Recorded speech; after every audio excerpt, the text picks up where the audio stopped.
When the Second World War ended, that is kind of the date, or around about the end of the Second World War, when the Cold War was said to have broken out by most historians. Some historians suggest the Cold War started all the way back in 1917. That's fairly controversial, but there's merit for that. What happened in 1917? Well, you might or you might not be aware that there was a communist revolution in Russia. It was the first ever country to turn communist.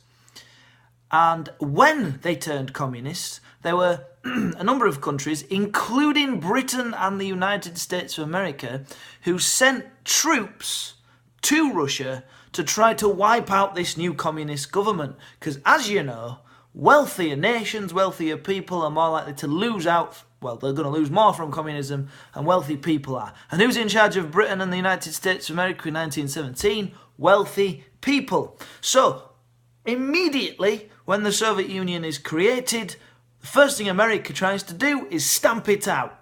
So some historians suggest the Cold War started in 1917. But obviously it didn't work. US troops, British troops and all the aid that they're given didn't work.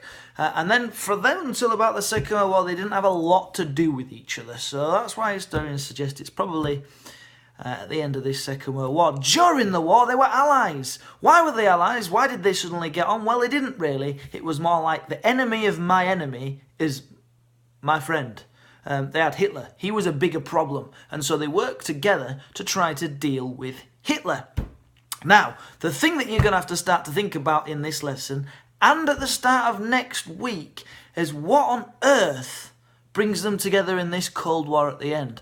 And what are they going to do when the Second World War ends? Just think about it. Imagine, you can look around my house in the background whilst we imagine this if you like.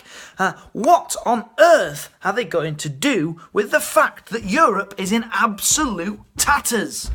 Millions and millions of people have died. It's cost an absolute fortune, has this war, and now it's in tatters. And the cat has also got the point to make, haven't you, the cat, that Germany had caused a lot of this. Or at least the people at the time thought it was mainly Germany's fault. And there's a lot of reason why you could think it was Germany's fault. What are they going to do with Germany?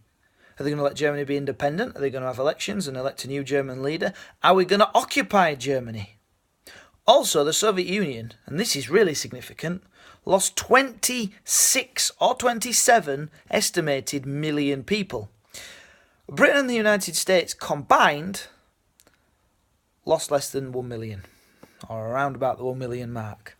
Whatever the figure is, it was vastly, vastly smaller than what the Soviet Union lost. So the Soviet Union want more out of the peace than America and Britain do. And furthermore, Russia wants security, because this is the second time this had happened to them, Germany invading in less than 50 years. First World War, Second World War.